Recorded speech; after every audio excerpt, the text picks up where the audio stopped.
Thank you, everyone, and welcome. I'd like to call the Warren County Finance Personnel and College Committee to order.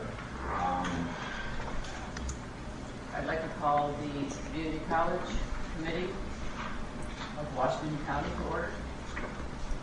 And I'll call Washington County Finance to order. And no further ado, I think Chris would just turn it right over to you. I think we have 2 items on the agenda. Correct. Budget and an update on the project. Yes. Very good. Great. Well, thank you everyone for being here. What if there's some new supervisors in the audience? Would it be okay if we just did a quick go around to introduce ourselves so everyone knows each other from each of our counties? So we can start over here. Sure. Amanda Allen, Clerk, Warren County. Sarah McLenathan, Deputy Clerk, Warren County. Arlene Gerard, SUNY Foundation College President. Of the college.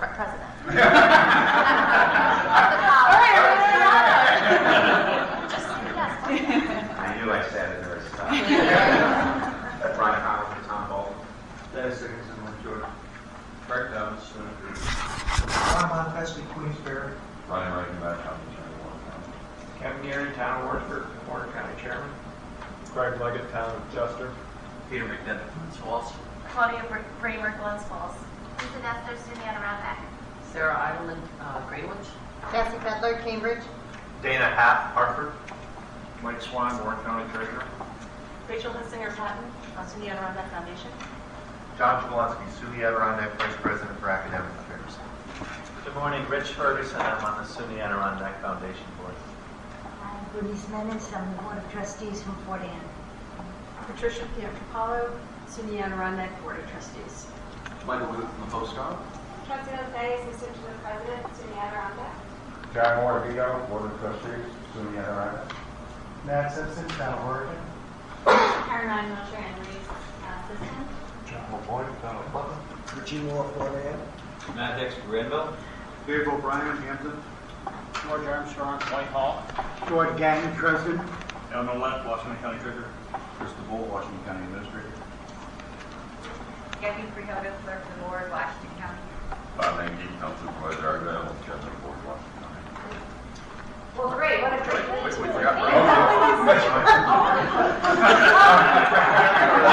Keep going. We didn't get down. Please stay up. Frank Campbell, Town of Eric Rizio, SUNY Adirondack President. Anne Marie Soma, Vice President for Administrative Purposes at SUNY Adirondack. That's Stephanie, SUNY Adirondack. So thank you all for being here. We're thrilled to have you together to talk about our budget, and we'll also update you on our exciting capital projects. But first, I'd like to thank you all again for your support of our capital projects. I think you'll be really pleased to see the progress we're making, and we're excited to be able to share some of that information with you. What I thought I would do is just to start to kind of just very high level summarize some of what we've been doing this year. You may be hearing bits and pieces, and I'm happy to answer any questions, and then I'm going to turn it over to Anne Marie to walk you through the budget, which you all have in front of you. So first, if you've had a chance, and if you happen to be a social media person, you might have been following some of our Humans of SUNY 80K stories. As for those of you who particularly that attended graduation, the stories that our students have and what they overcome to be successful graduates and successful students is humbling, and also we're so proud of all of our students. So if you get a chance, check us out on Facebook. Our Humans of SUNY 80K not only feature students, but alumni and faculty and staff, and just some powerful stories. So I invite you to read them more. In fact, on the first page of your budget book, just highlighted a couple students that we have to share with you. So, that's our agenda. So we've been working on continuous improvement, which has really been a major part of our strategic plan. Continuous improvement both internally and, of course, in support of our students. And just a couple highlights. We had our second largest graduating class a couple weeks ago. We had our largest graduating class last year. When we set out to create our strategic plan and look at some of our outcomes, we had set a goal for ourselves to increase the number of graduates by 50% by 2020. And I can tell you we are not only on track, but a little bit ahead of that to meet that goal in 2020. So we're very excited about that. The second thing is even our graduation rate. And not to get too much into but the rate is defined typically by our federal government as you take a cohort of students who start in a particular term and you follow them for 2 or 3 years to determine the rate of graduation. Our graduation rate went up by 90%, which is a pretty significant increase when we looked at our 2015 entering class. So we're excited to see progress there. Advising. Advising is something that we know is a critical component in helping students stay on track and graduate and complete their goals. We made a major investment this year and really redesigned our entire advising process and piloted that this spring. Now students have assigned advisors in any of the curriculum that they're studying. That advisor works with them from the point at which they start classes all the way through to graduation. And so far, we've heard some great anecdotal evidence of success, and we're continuing to improve on that model. We're doing a full assessment of all of our developmental education offerings, which is a very critical component in helping more of our students be successful. We do a lot in a lot of different areas to help our students who may need some extra work, particularly in reading, writing, and math. We wanted to step back and take a look at all of that to see what's really working, what may not be working, what can we do better, and make some recommendations next year. So this is a big project for the college. The faculty are very engaged in this process because we know that if students don't get through developmental education, their chances of completing a college degree are very minimal. So we know it's an important component of what we do.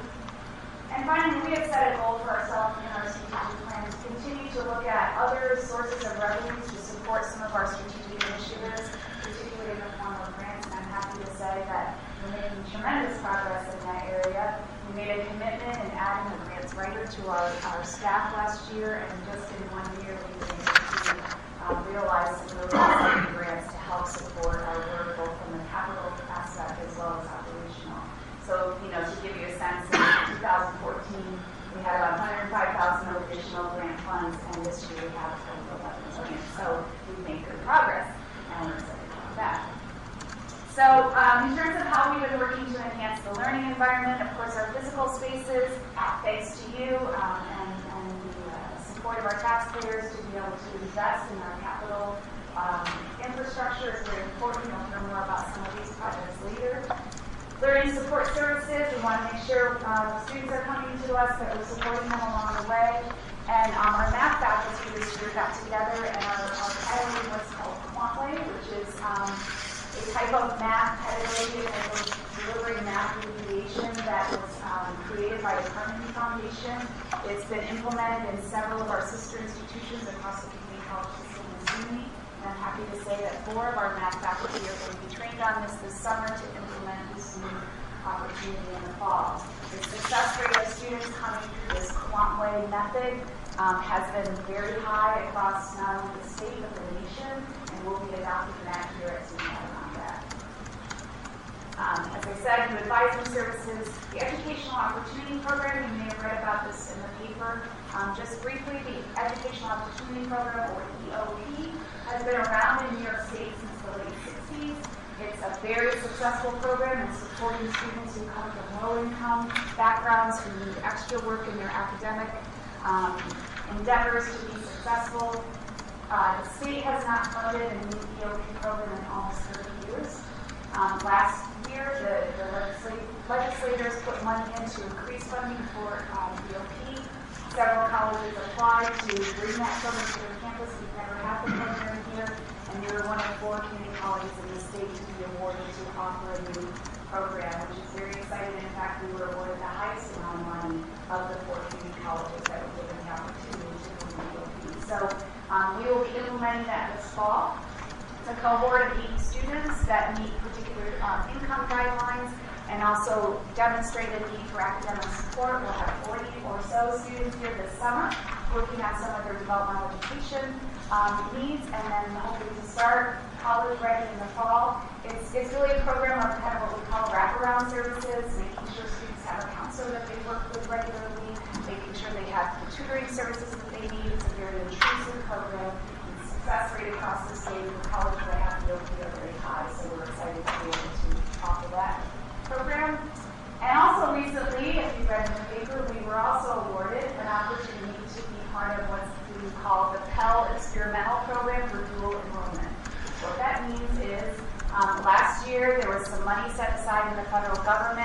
additional funds to support the idea of high school students who are wanting to take dual enrollment, in other words, college courses in the high school to help them prepare for college, to be able to use some Pell funds to pay for that tuition.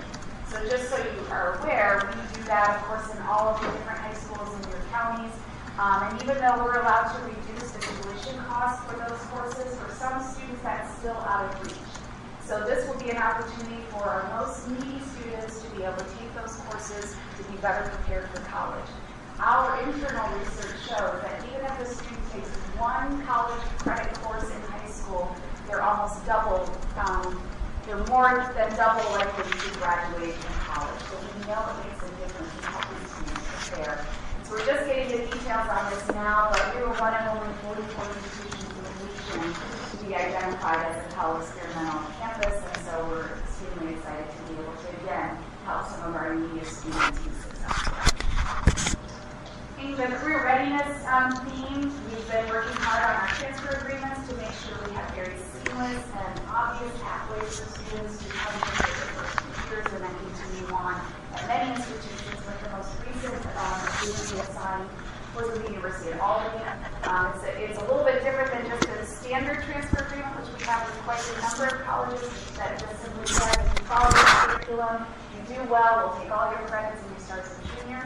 We have that with Albany, but this takes it a step further so that when a student applies for admission to SUNY Adirondack, they can be both admitted for us and Albany at the same time, as long as the student maintains the grade point average that they require and stays on track. They're automatically, they don't have to be applied, they don't have to pay an admission fee, they don't have to pay a deposit. They get first opportunity to be advised into classes their junior year, and will have financial aid counseling throughout their time with us so that they can better prepare for their time at Albany. That program is specific to computer science and some of the sciences, but we anticipate now that being a springboard to other opportunities at Albany, and Vice President Jablonski has already had that conversation with the provost at Albany, and there seems to be good momentum in continuing that opportunity. We're also in the process of updating our articulations with Clarkson and many other institutions. Business Central, which some of you I know came to our ribbon cutting a couple months ago here at the Regional Higher Ed Center right down the hall. But Business Central is really our one-stop hub for businesses to connect with the college. And that connection can come in a variety of ways. It could be as simple as, I have a part-time job, I have a full-time job, I'd like to let students know about that, I have an internship opportunity, or I want to do, I need some help and I'd like to have a class help me with a project. We do quite a bit of that in partnering with the industry. And so that any business knows this is where I start to connect with the college. We've had great success so far and a pretty soft opening, so to speak. We have over 2,000 different job opportunities in our database that students can take advantage of. And now we're going to take it a step further and work with the chamber, the Adirondack Regional Chamber, and 2 of our local school districts, Queensbury and Glens Falls, as a starting point to offer some internships for high school students. So starting this fall, Queensbury will offer internships to their students. Glens Falls is going to come on board next year, and we'll see how that goes, and then look to expand out to other high schools across the region. From a workforce development standpoint, we've been working in the manufacturing IT area. We just completed the faculty created curriculum in a cybersecurity degree program, an AAS degree, and then an information security program that's more of a transfer path. Both of those programs worked through our governance process, have been approved by our board, and are now at SUNY and then eventually STATA to be approved, so we're hoping to have those programs on board next fall. We've been working all along with Irving Consumer Products we actually do pre-employment testing for them, so that the employees that they then go through that process have already been vetted, they've already been kind of deemed ready to work, so that they don't have to spend their time training the employees on the floor. We've been doing that with Irving for quite some time. This year we got some money from SUNY to provide some training for WorkOn. We're doing training for them on safety and machine use. And they have told us directly that based on that training, they've had 0 incidences of safety issues, that they've also been able to increase their manufacturing, and they've also created 60 jobs. So we're excited to be part of that. In healthcare, if you also may have read or heard, we were granted an award in partnership with Schenectady Community College and Fulton Montgomery Community College called the Health Professions Opportunity Grant. It's a $350,000 a year, 5-year grant to help us create training for certified nursing assistants, home health aides, and personal care assistants, really that entry-level point in the healthcare industry with many jobs and too many vacancies that have gone unfilled. So we'll be providing training not only here, but also in Wilton to be able to bring students in. There's specific guidelines in terms of the folks that we'll be serving, but if we look at it also as a career ladder. So once we can get them in, get them trained, potentially out to work, maybe continue their education to consider a nursing program or some other healthcare area, and we'll be really the entry-level point for that. Also this summer, for the first time, Glens Falls Hospital will be using our simulation labs to provide critical care training. This has been part of the impetus of also the NSTEM project, and once we move in our nursing program into even expanded space, we'll be able to continue to not only provide the training for our nursing students, but also for those who are working in the industry and need that continuing education. So Glens Falls Hospital will be working on that. Entrepreneurship, we offered, actually for the first time in a while, we offered our Micro Enterprise Applications Program, really our small business startup sessions, to 25, which is our maximum that we enroll in this program. But we also use our distance learning technology to bring the course out to Hartford as well as to Salem to try to accommodate the geographic diversity that we have in our region.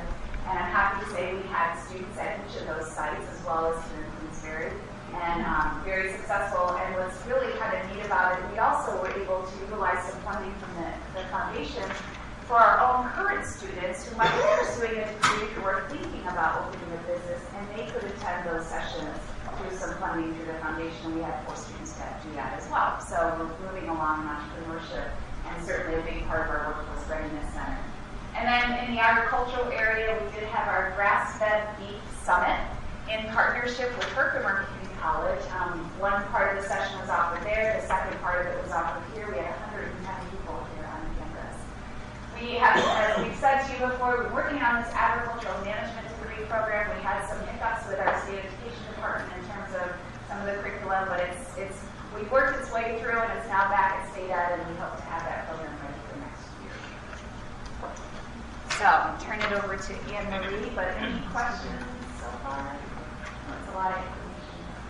You mentioned the internships, 2 schools in Warren County. Is there any plan to have this come to Washington County? Absolutely. So we didn't know how this would go. First, we don't know how businesses might create opportunities for high school level students compared to college, so we wanted to pilot something. So this is kind of how we're starting. I noticed those are 2 large schools, but Washington County does have a large school. Western Falls School District is very large. Yeah. So no, we would anticipate rolling this out. We just wanted to start small to kind of test out the structure and see if it works. So absolutely. You had a large jump in grants. What was that from?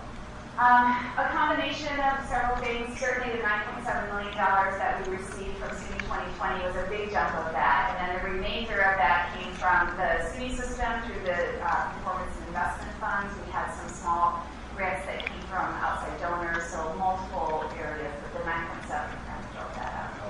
Yeah. Any other questions? Emery, they're all yours. Okay, thank you. Welcome. Thanks. So I'm not sure anyone from Washington County has seen this picture yet, but I think Warren County has. So this is the schematic for the new NSTEM addition to the existing science building, which is the brick building over on the right. But this is kind of our main quad area right now, and this will be our greenhouse, kind of come right down into the quad area so people can see what's happening inside there. But we are really, really excited about this project. It's moving along nicely. The schematic design phase is complete. We're essentially also complete with the design development phase. The geotechnical and hazardous materials surveys have been completed. We didn't find any surprises. It was exactly what we had expected. The design development has been submitted to the estimator, and we're waiting to get that back. We had a code review meeting with the town of Queensbury. They were very gracious to meet with us ahead of time. There have been some changes in the codes there, and so we're prepared for that. And the nursing division is actively engaged with Glens Falls Hospital regarding the design and use of the simulation labs in the science building and the workforce readiness center. Next steps for us are going to be to get that design development back from the estimator. This will be the second time the project has gone to the estimator. It went once already. We're within 2% of what we had originally projected, so we're in a really comfortable place. We're going to refine our construction schedule, phasing and staging. There's some work we need to complete this summer to prepare for breaking ground in the fall. We need to add a parking lot on campus. There's some electrical equipment that we need to purchase that will all be done outside of the larger bid package. But I think what's probably most interesting to you is that the project remains on time and on budget at this point. Does anyone have any questions about NSTEM? Yes. Nursing division actively engaged with Glens Falls Hospital. Is there an opportunity to have that be a live, ongoing thing so that we don't fall behind? That we're always going with the newer, whatever the hospital's going to have, we're going to have. Is there an opportunity for that? Or, because once you build it, stuff's outdated like computers in just a few months and a few years. So is there a way that'll be an ongoing thing? Is that talked about or no? It is. So I think we have a very good partnership with them, and the chair of our science division has good partnerships over there. I would hope that it's not 30 more years before we renovate that space again. So as technology changes, we'll continue to invest in that area. Well, and because the simulation lab is so much technology, it's not quite as much, capital, so to speak, from a physical standpoint. That's exactly why we want them to be engaged when we're beginning this process. But each year, our nursing, of course, we prepare almost a good percentage of Glens Falls Hospital's nurses as well as Hudson Headwaters. So we're in constant communication with them from the nursing department perspective, and being in their sites and clinical settings are there. So we know what technology they're looking for. But they're looking at us as our technology is even better than what they can offer from a training standpoint. So yes, that's kind of what has driven even some of the investments we've made in our current sim labs, and we'll continue to do that. Our nursing department also, with the architects, went around the Northeast and traveled to other simulation labs at other institutions, and really brought back from there kind of the best of what they saw. And the people over at the hospital were really impressed with what we've designed so far.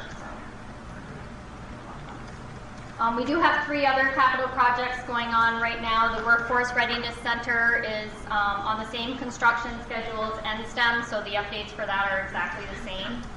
The Scoville Learning Center, which houses our library, is getting a renovation this summer, some of which was funded through grants, some through our capital. We are transitioning our traditional library. We had basically the last traditional library built in the SUNY system, so we're transitioning that into a modern learning commons for our students. It will contain informal collaborative space for students to actually get together and work on a project in some nice space. It will have a tutoring center within the library, and we've brought the computers from a traditional kind of segregated computer lab up into the library, which is really where students use them now. They use their technology to learn. So that will be happening over the course of this summer. The work actually started this week.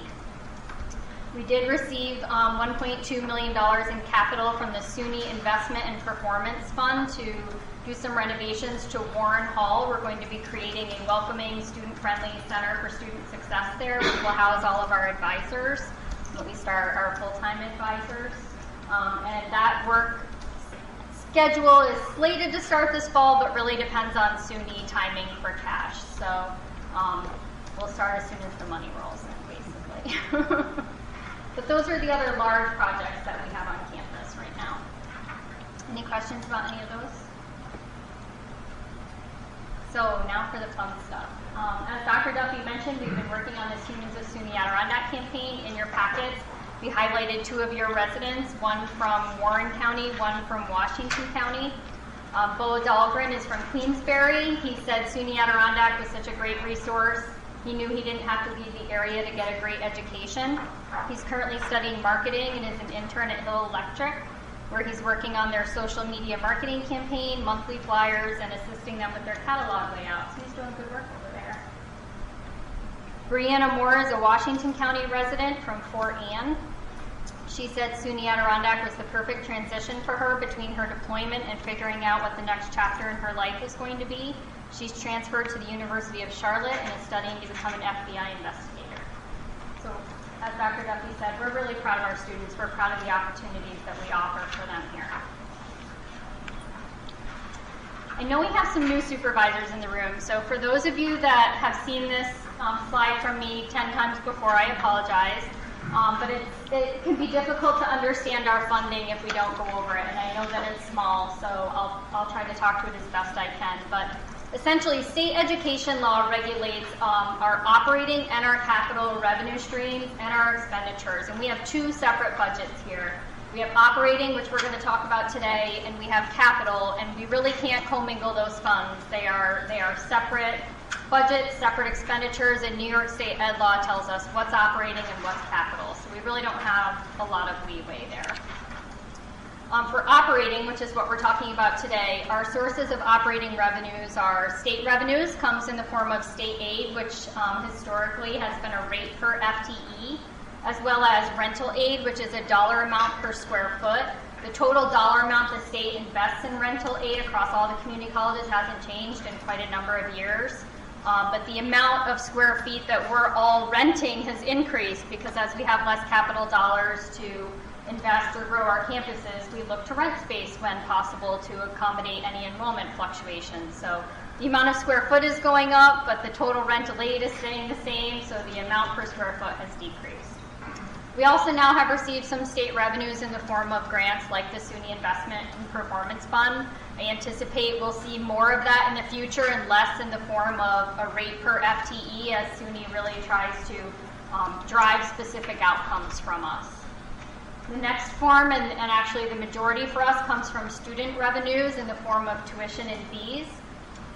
We receive what's classified by Ed law as a non-sponsor contribution, which comes in the form of two forms. The first is chargebacks, which you're most familiar with. Students that attend SUNY Adirondack from outside of Warren and Washington County, their county pays a chargeback for them that is calculated to equal your contribution per FTE. So their counties contribute just as much, if not more, per FTE as you do. They pay both operating and capital. So there's an operating piece of the chargeback and a capital piece of the chargeback. The other is double tuition from non-residents. So if we have students attend here from out of state, clearly they don't have a New York County to pay their chargeback, so those students are actually charged double tuition to make up the difference.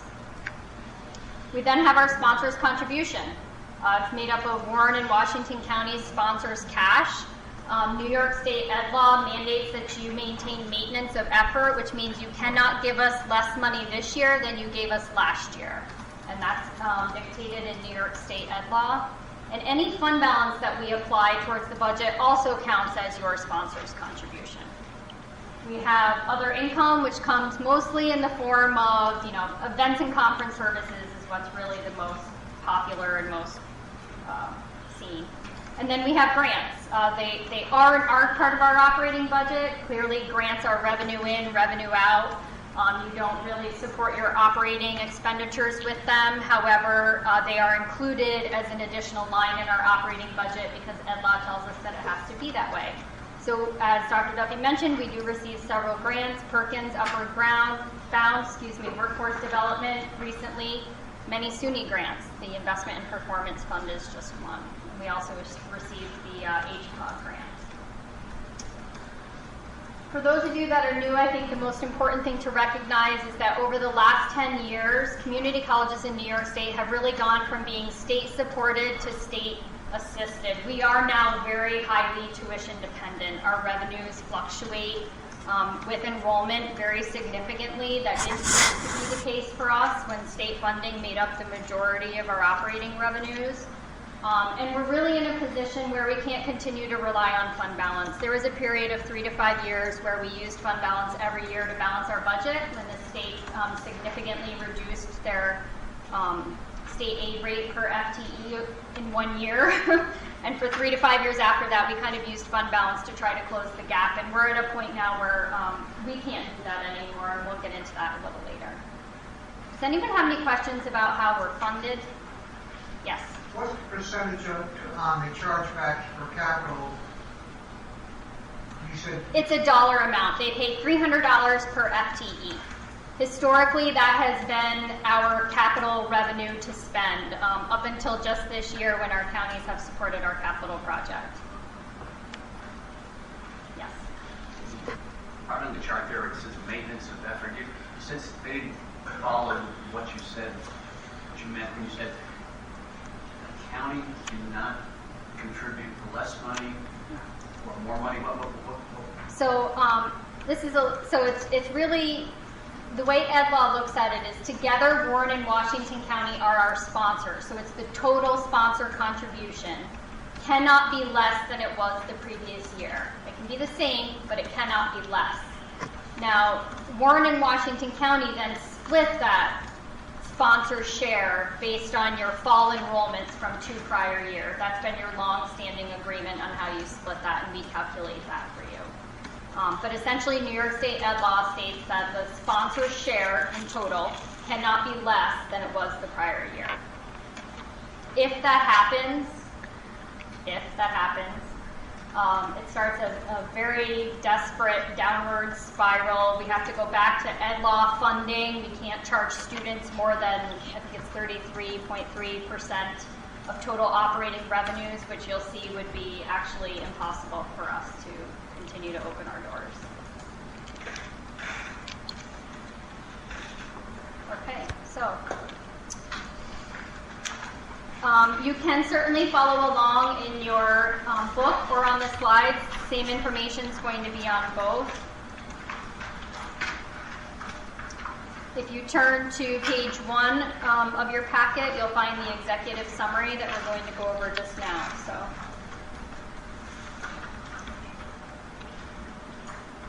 as the college begins to return to our pre-recession levels of enrollment, we're proposing an operating budget of $29,283,056, which represents a conservative $9,341 increase over the current year budget, or 0.032%. We hope that you'll agree with us that this is fiscally conservative and is very mindful. As you can see, the budget is based on a budgeted FTE of 2,680, which represents a 3.8% reduction from the current year projection. We anticipated that would happen. We've been showing that in our long-term projections for quite some time. And we're actually much better off than most of our sister institutions that are experiencing a much higher reduction than we are. Dr. Duffy had mentioned that the enrollment rate, the graduation rate has increased almost 9%. But the enrollment rate is declining. That's kind of, that shouldn't be, that's not natural if your graduation rate increases but your enrollment rate goes down. Right, so 2 things on that. First, the graduation rate that I'm speaking of actually traces back to fall 12 when students entered, right? So we're actually going back in time to calculate that graduation rate. So there's a little bit of, it's not a one-to-one in terms of what you see in enrollment and then what you would see in that graduation rate. So that's the first thing. The second thing is that our enrollment has seen the decline, particularly in the continuing student realm. And as students graduate at higher rates, less students are here to continue enrollment. So there's some correlation there. Do you expect that graduation rate in about 4 years is going to go significantly down? Not if we do a better job of helping more of our students move through. And that's really what we're focused on. So what we're seeing right now, and even going into this coming fall, although it's still pretty early, our first-time enrollment is pretty steady and somewhat flat, so to speak. It's just that continuing student fluctuation that, we saw a bubble in 2013 and 2014. So that graduation rate should continue to be higher. But it's really the number of graduates that also more specifically speaks to what you're talking about, because the rate is really this cohort rate, whereas the number is just pure number. And so if we continue to do what we are doing well, which is helping more students complete rather than leave or stay longer than they should have, which is also a goal of ours, we don't want students taking courses they don't need and spending more time and money on their education. And that's been part of our initiative with advising. How does this enrollment rate projection, you're going out to 2018, Yep. how does the construction of the new STEM building, which is designed to get more students, but in 2018 you're still going down? Well, and remember, this is a projection of all things being equal. If nothing else happens, this is what we're projecting. We're just, what we build the budget on is year to year. So This does not take into account the capital project? not necessarily, no. This is everything being exactly the way it is right now, kind of future state. Right. So at the same time that we're in, and I think as you'll see as we walk through the budget, trying to maintain a fiscally responsible budget right now while we continue to look at new ways to increase enrollment, bring in more revenue, et cetera. So what you're just seeing is what we, if nothing else happens, this is what it could be in 2018. But and things fluctuate enough each year that we go back and recalculate each year that projection based on what we have a pretty sophisticated formula that we use to do some predictability in terms of future enrollment. But we always have to adjust it as we get to the real enrollment when it comes in the fall. Does that make sense? Well, yes, but I'm wondering, when is the STEM building planned to be complete and have enrollment in this? In that? So we should see a large spike after 2018, hopefully. Hopefully, yeah. And coincidentally, I mean, the other thing that we have to remember is, the demographic projection that's been around for quite some time as we've seen small schools get smaller, which of course we serve a very large region of small schools. There's less number of high school graduates, so you just have less students at that age group coming to college, which when you look at the number of colleges in the state, we're all competing for some of the same students. So that's impacted enrollment across all of higher education. And then what we've also seen anytime that we move out of a recession, remember we have an inverse relationship. So when times are hard, more students come back to college. When times get better, they go back to work. And so when we really dig into our enrollment decline, we're seeing it in that like 25-ish something age group.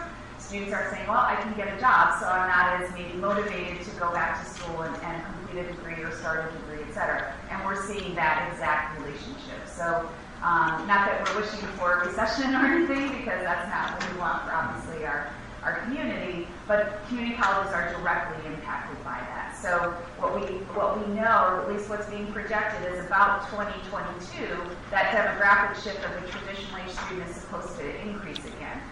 But the population of that is going to be very different than what we've been used to in terms of more Well, this kind of came back to originally when we spoke about the STEM building. I had a question about, are we going to spend a lot of money to try to maintain enrollment? Originally, you think you spent a lot of money to build a building to increase enrollment, but are we spending a lot of money to stay the same rather than Siena recently kind of downsized a little bit? Right. So the investment that we have in the nursing program, that we anticipate having an increase in enrollment based on being able to expand our sizes. We're also expanding the size of many of our labs and classrooms, which will help us to be able to accommodate more students, but not have to spend as much money from an instructional standpoint. So in other words, instead of an 18-person lab, which we currently have, which we have no ability to expand, we'll be expanding that to a 24. So not only do we expect some increase in enrollment, we also expect more efficiency with the resources that we have, which should actually equal out to be even better than where we are today. And as a reminder, the InSTEM project isn't just about enrollment. That building was well over 30 years old. The deferred maintenance in the building cost more than the investment that we're making in it. So we were really very far behind as far as facilities, technology, equipment within that structure. And we were getting to the point where it was going to require significant investment just to make sure that it was safe and up to code and standards. So there's two parts for that investment. But to Dana's point, I think part of the reason the graduate rate is higher is also we had a depressed or deflated rate from the recession, because some people were just taking courses to get jobs. They weren't actually coming to graduate. So you're going off kind of a deflated rate to start with, which also makes the increase a little more prominent. Because now you have people, a bigger percentage of them are here actually to complete and get a degree, not just grabbing a course. for something. I think some of that's happening. That's a small part of it, yeah. And I think another thing is, I don't think the school is totally just to be getting bigger and have more graduates. I think it's to accommodate our local businesses. I think that's the idea of a community college, and I think that's really where the big push has been, is to accommodate our local businesses so they have our local people here that don't have to move away to get a job. We can train them here for the types of jobs that are here. And I think that not only keeps our businesses here, keeps our hospital in flux with the amount of people they need. I think that's the whole idea, that we're trying to captivate maybe a little different philosophy than we saw 5 years ago. And I think this is what really is coming together here.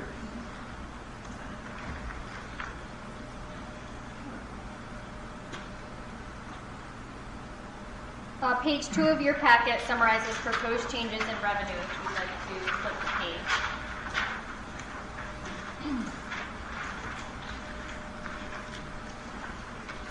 New York State's base aid increase of $100 per FTE for 2016-17 results in about $7,000 in additional income.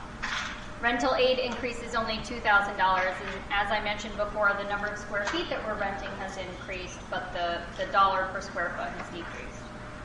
SUNY Adirondacks was successful in obtaining $52,000 in job linkage funding from the state to support career-oriented programs, and $93,000 in state funding to support student success through SUNY's Investment and Performance Fund.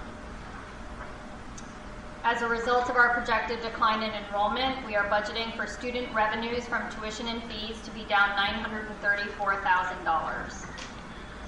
The addition of housing has continued to assist us in attracting students from outside of our service area, which not only adds a rich diversity to our campus and community, but also increases our revenue from other counties from those chargebacks.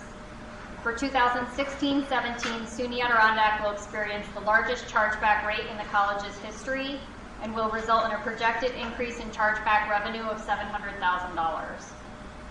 As competition for students increases, we're also projecting a small decline in non-resident or out-of-state enrollments. We are grateful for your support, our sponsor counties, and we recognize your continued efforts to increase your cash contribution. We are requesting a modest 2% increase in that cash, which translates to less than $66,000 in additional funding. This would bring total sponsor contribution to 11.5% of total operating revenues, which is still below our peers of 15.4%. We also anticipate recovering approximately $30,000 more in bad debt than we did this year, and are thankful to have received financial support for strategic initiatives from our Faculty Student Association as well as our foundation in the amount of $32,000.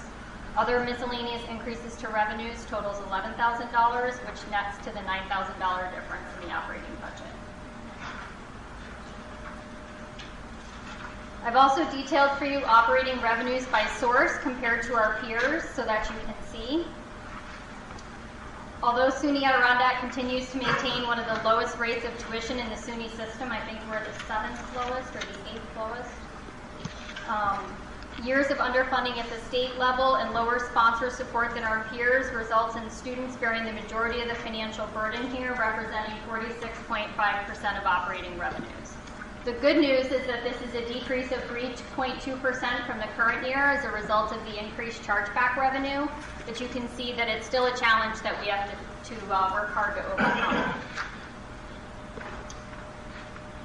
Our success with Wilton and the Residence Hall have resulted in SUNY Adirondack significantly exceeding our peers with chargeback revenues, and as we construct the Workforce Readiness Center, we are strategizing to increase that other revenue bar over at the far right. That's usually kind of a conference and event services function. And you can see here your sponsor contribution compared to your peers. Are there any questions about this slide? Is the 700,000 a very conservative figure, or do you think that's very actual?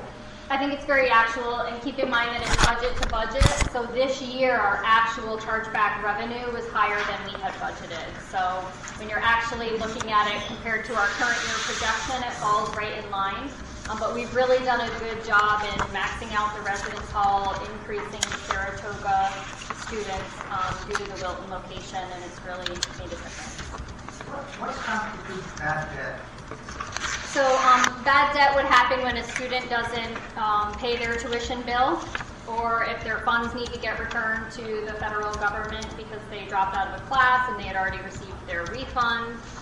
So we're doing some work in that area, just like we do in all areas, to try to continuously improve our recapture rate from that. Yeah. The percentage of chargebacks, 11.1 versus 6.8% for peers, down at the bottom of that, Yep. that page here. Why is there such a large, you might say, statistical difference between that? That seems like a high percentage difference. It is, and that's Why is that? That's a direct result of the residence hall and the number of students that we get from Saratoga County. Remember, Saratoga is not a sponsor of anyone, so we get chargebacks for all the students that come here from Saratoga County. Our peer institutions don't necessarily have that. Anyone else? Yes. Last year you warned us that there was legislation that may force the local sponsors to also cough up capital. Do we have any updates on that? Local sponsors to cough up capital. Oh, that was a discussion, and so far, I don't know that it's gone anywhere. Our business officer group meets in just 2 weeks, so we should hear a little bit more about that. But clearly, I think the contribution that you all have recently made would count towards that and would probably meet that goal. It would be the same as the $300 per FTE per year. I think we calculated that the contribution that you've made to capital makes you whole for those prior years and would continue out for a few years. So, any other questions? Other revenue, why is there such a discrepancy between peer CCs and ours online? So some of our peers have been very successful with like a conference and events services. We really haven't had the facility to dedicate to that. We will with the Workforce Readiness Center. So we are strategizing right now to try to make the best use out of that space. As we're designing the space, we're doing it with that in mind, and that would directly attribute to the other revenue. Anyone else?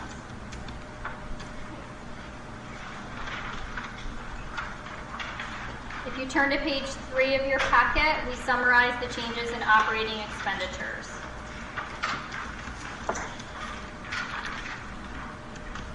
SUNY Adirondack continues to maintain one of the lowest rates of student spending among our peers. However, like any organization of our size, we have unavoidable and necessary fixed costs associated with providing the needed services and facilities our students require, as well as attracting and maintaining a workforce of talented, qualified professionals.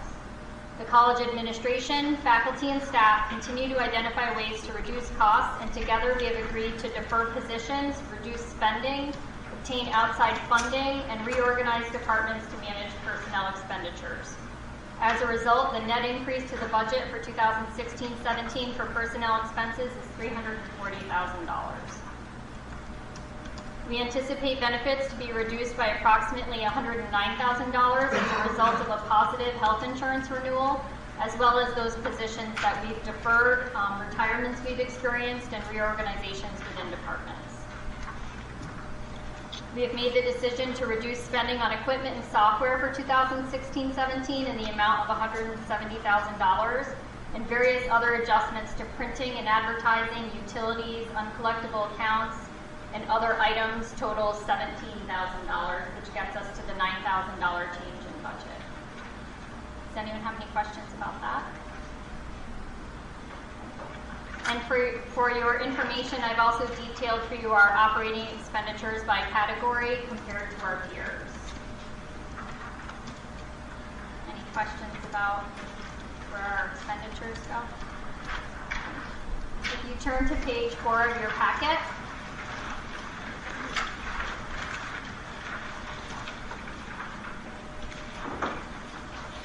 as I mentioned previously, we are mindful of the need to maintain a fund balance to be fiscally responsible, and we've worked hard to avoid depending on it to balance our budget each year. Our current fund balance represents approximately 1 month's expenditures, which most of you know the Government Finance Officers Association recommendation is 2 months. So although we haven't met that, we're just about equal with our peers. Our peers all have about 1 month's operating expenditures on hand. But clearly we are not in a position where we can continue to reduce that number. As such, we are requesting no fund balance appropriation for the 16-17 year, which leaves us with an estimated fund balance of approximately $2.1 million. We're also very happy to report that the college successfully obtained an additional $560,000 in grants that will be counted towards operating for the 16-17 year. Does anyone have any questions about this information? Is your fund balance up? Well, no. I mean, where does it relate, like in the past 5 years, where do you see it going forward? Actually, page, let me get to the right page in your packet here, but page 8 of your packet shows our historical fund balance back to 2006-07. And you can see, we used to have a fund balance that represented about 12.9% of our operating expenditures, or pretty close to that government finance officer's recommendation. And the reduction in our fund balance directly correlates with the state's reduction in their support to community colleges. They really kind of left us with no choice other than to try to spend down our fund balance. So we're pretty much at a point where there's nothing left to spend down and be fiscally responsible. You have to have something there. There's, one community college in our system recently experienced a breach in their information security, which wiped out their fund balance. So, we're mindful that it can't be zero, and it should probably be closer to 2 months operating expenditures. But if you put money back into your fund balance, it reduces your chargeback rate. So you can't take it too long, you can't draw it. Right, it's really complex, the chargeback rate calculation as it stands right now. So we're really careful and we're mindful of it, but if we were to build that fund balance up and put money back into it, not that we have it to put back in, but when we get to the point that we do, and if we do, it will reduce our chargeback rate for those years.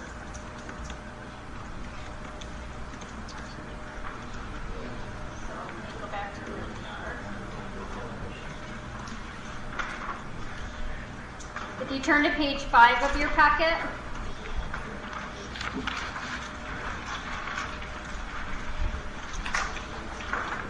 page 5 contains the detailed parameters that are used to build our budget. They're just here for your informational purposes for those of you that are interested. Base state aid increased $100 per FTE, which fell very short of the $285 increase that we asked for, and the $362 that would have been required to keep pace with the 2 common inflationary indexes for colleges, the Consumer Price Index and the Higher Education Price Index. And as another point of information, as a community college, we pay our own benefits. 4-year colleges in the SUNY system do not. The state pays their benefits. And the increase in benefits also pretty much equaled that $362 per FTE over the last few years. So we, as a community college system, advocated very strongly. We advocated hard for that. We were pretty disappointed with the $100 per FTE.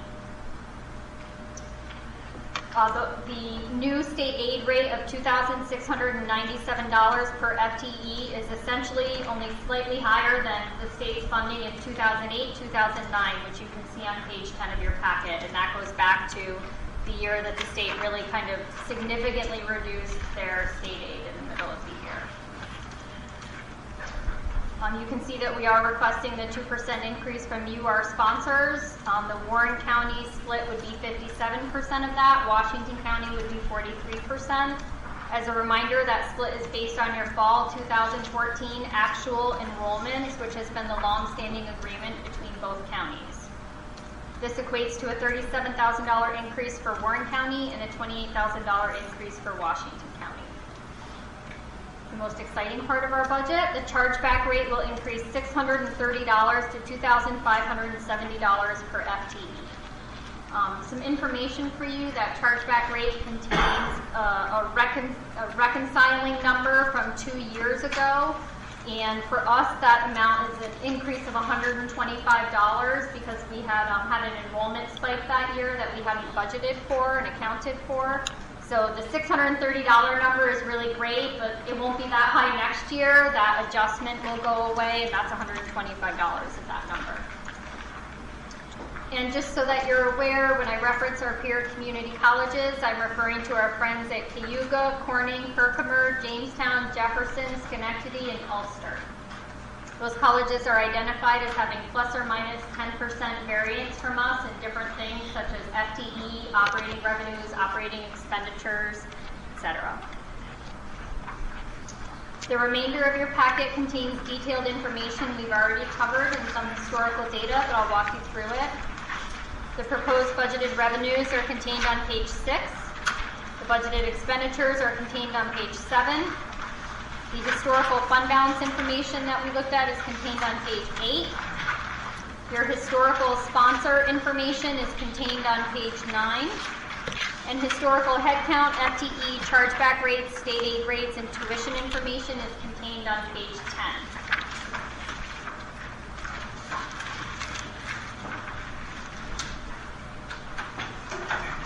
Yes. Just as the counties are mandated not to reduce the, what we gave last year, is it true with the state too? Oh, so this is another unfunded mandate, huh?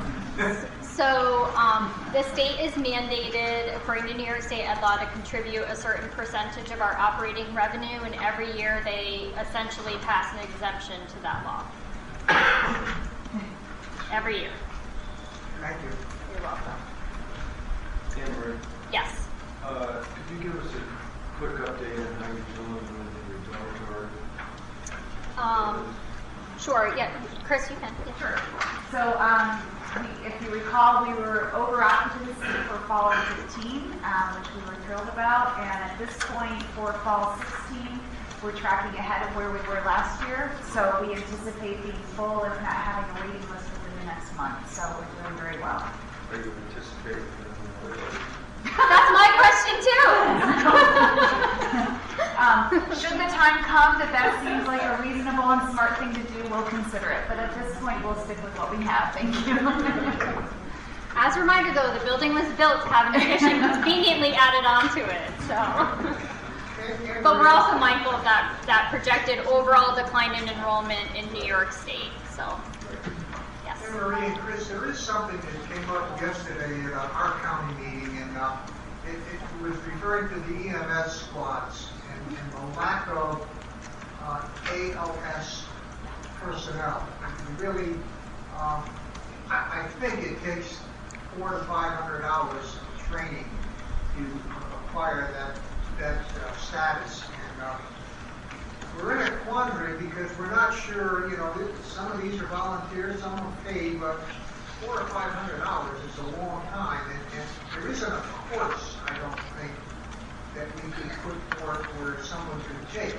And we're in a quandary because there is a lack of them, and especially in the North Country where, we're trying to put together 3 or 4 towns that have one ALS. So last year the college partnered with Mountain Lakes, and we offered the, and I'm probably not going to get the exact curriculum right, but the first 2 levels for EMT training here on campus, which was pretty successful. We're continuing to work with Mountain Lakes to work out the financial model that can work to continue that. We're currently the testing site for any EMS training. And our continuing ed department is working directly with Mountain Lakes to continue that type of training. So we're aware of the gap, and we're trying to make it work to provide the training here on campus. Thank you. Yes. On page 10, you've got the actuals. Do you have an estimate of the fall headcount for 16-17?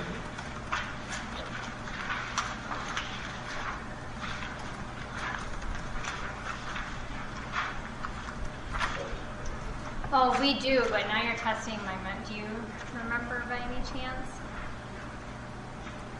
Oh, wait. Well, it'll be over on page, there's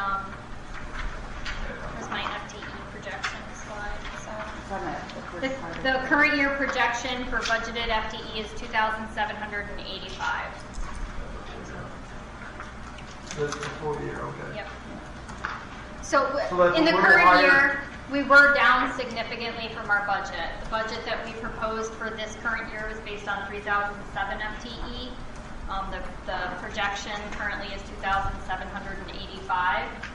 But we worked really hard to kind of close that gap and have rolled those savings forward into next year through a lot of those deferred positions that we talked about, the departmental reorganizations, et cetera. But you have an FTE budget of 2680, Yep, it is slightly smaller. slightly small, okay. Yep.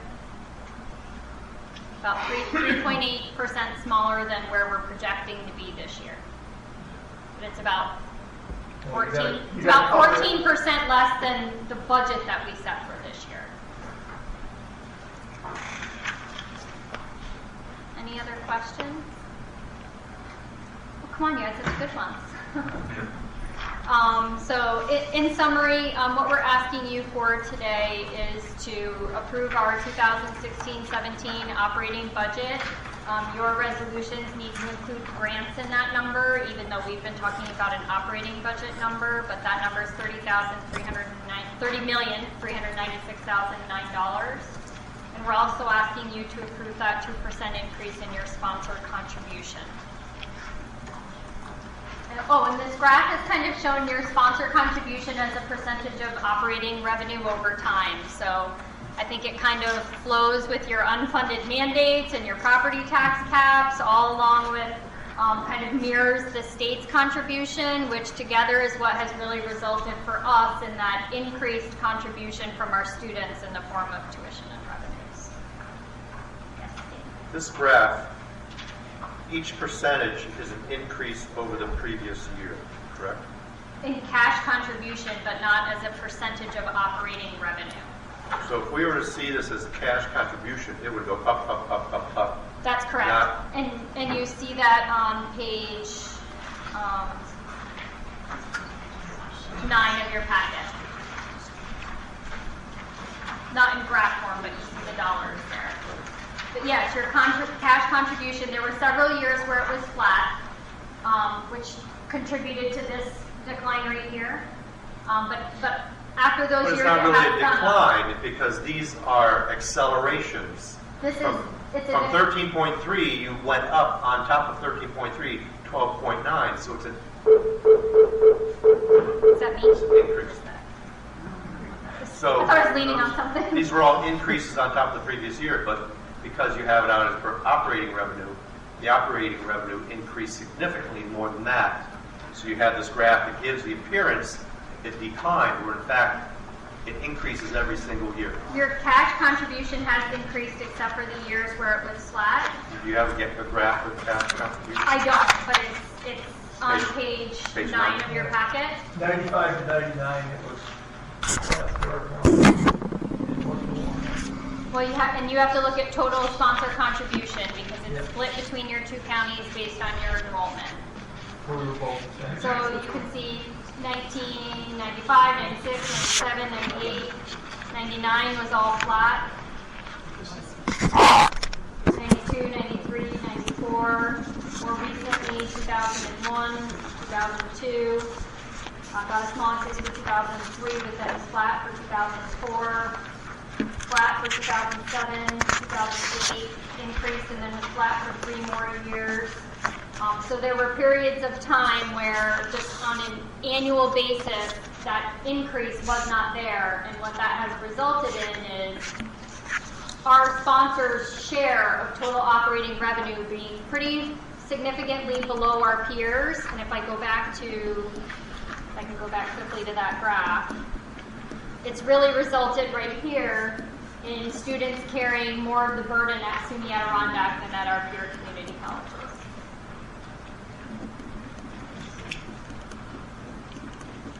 Yes. Yeah, and also on that question, that would also relate to your life fund balance in the previous years. It does, especially in the years where we were flat, we did use fund balance. In years where the sponsor contribution was flat, we used fund balance. Also, directly correlates with the state reduction in state aid as well. So they hit us pretty hard that year, 2009-10, or no, sorry, 2006-07, where they reduced our operating revenue pretty significantly in the middle of the year. Yes. I think it's important for the counties to both understand the numbers. I was talking to Chris here. Page 5, I think, is one of the most important pages in this book to me, where you talk about sponsored contribution versus non-sponsored contribution. And residents of Archer County getting quality education for quite a discount over our non-sponsored students who are paying $2,570 in FTEs, which is what we would have to pay if we were not a sponsor of this college. So I think those numbers on that page are very significant and important. Yep, the following page as well, page 6, highlights, that non-sponsor share in a dollar value for you. We get about $3.3 million of our operating revenue comes from non-sponsors. The majority of that is Saratoga County. We're projecting their contribution to be about $2.5 million next year. And the total sponsor contribution is $3.3 million. So that's really not common at community colleges. And again, that's because of the Residence Hall, Saratoga, Wilton, and you can see that in this graph here where we're getting significantly more of our income from our sponsors than our peers do. What percentage are non-residents earned? I mean, from what outside the sponsors? It's moving between 49 and 51. Okay. So we're about, the sponsors are About half. And you can see that in these numbers on page 6, because essentially, the chargeback calculation from New York State Ed Law is intended to work out so that we charge the other counties exactly what you're paying for FTE, and we follow that very, very closely. We don't really manipulate that calculation at all, and you can see that in the revenues from both. The revenues that we're anticipating getting from our sponsors are pretty much dead even with the revenues we're anticipating getting from our non-sponsors or through our chargebacks.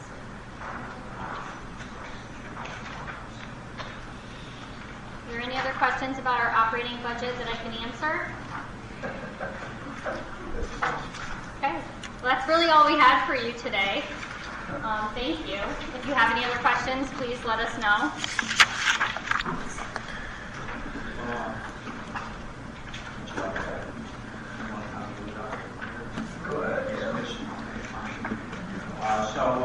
Relative to the Finance Committee, the action items that would be before us would be to approve the operating budget, which the motion should include also grants. Is that how you want to phrase? Yep, it'll be this number up here, $30,396,009. $30,396,009. And then I think in a separate resolution, we should have a resolution, if it's your pleasure, to approve the percentage increase in our Warren County share of $37,836. I think you do it in the same. In the same resolution? Yep, you approve your dollar contribution. This is 1.9 for Warren County, and you approve the total operating budget. So what's the pleasure? Make that as a motion. Is there a second to that motion?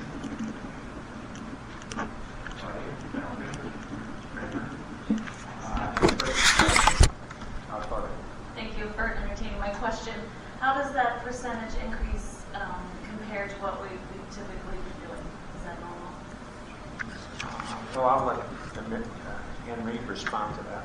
We have historically asked for a 2% increase every year for as long as I can remember, so a good 9 years. There were years when it wasn't granted, but we've continuously asked, and again, kind of goes back to that. Our chargeback rate is really based off what you give us. Our student tuition is based off what you give us, so we're working hard to make sure that we don't fall into that trap again in those years where it didn't increase, and you would have seen our chargeback rate go down in those years, our chargeback revenue go down. So it is in line with what we have consistently been asking for. Perhaps Frank, maybe you'd like to comment? Yeah, the 2%. Just for everyone, Frank's our budget director. 2% is consistent with what the college has asked for many years. As Anne Marie said, sometimes we get it, most of the time we get it, sometimes we don't. And just for new supervisors, what would happen here, of course, this entire matter would go to the full board action. I believe maybe a public hearing. Yes. And a public hearing, so there's more to go in the process here. And so the public will have an opportunity to comment as well. Any other questions, any other comments? There being none, we're ready for the question. All those in favor of the resolution as presented signify by saying aye. Aye. Opposed? Resolution is carried. Thank you. Thank you. Okay, thank you. And as far as Washington County goes, we need to consider a resolution as proposed. To someone who's willing to make the same resolution, same motion. Pardon? Yours is to go to finance. Oh, right. So our resolution will be closed to finance. Thank you. That's right. Any percentage? John. What's our current cap for next year? You got a number? Cap? One cap's less than 1%. Looks like 0.3 is the latest number I got from Isaac. 0.3. 0.3.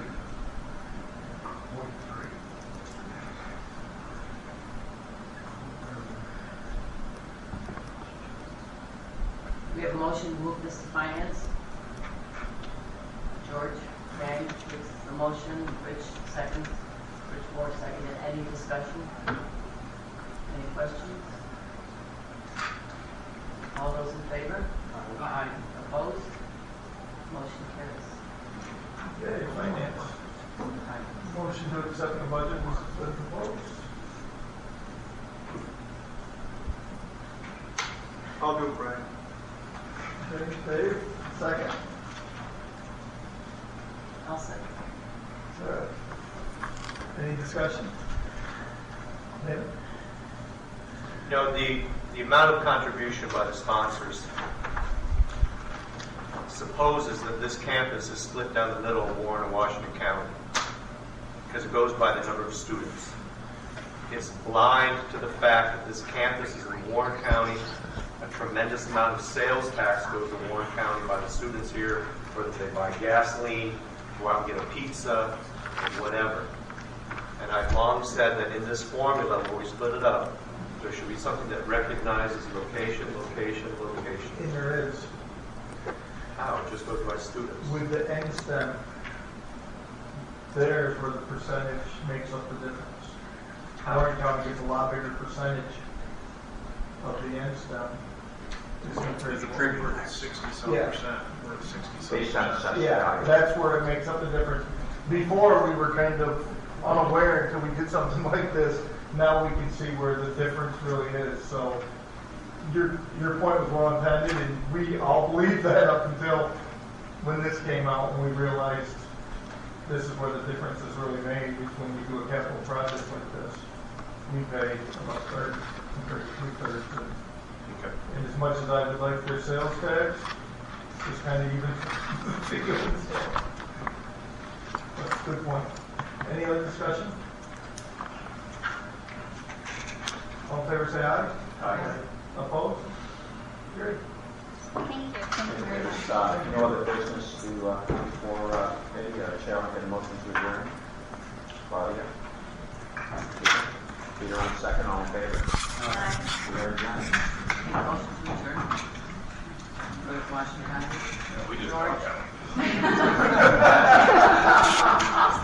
I just want to make one comment. I do think it's a very conservative budget.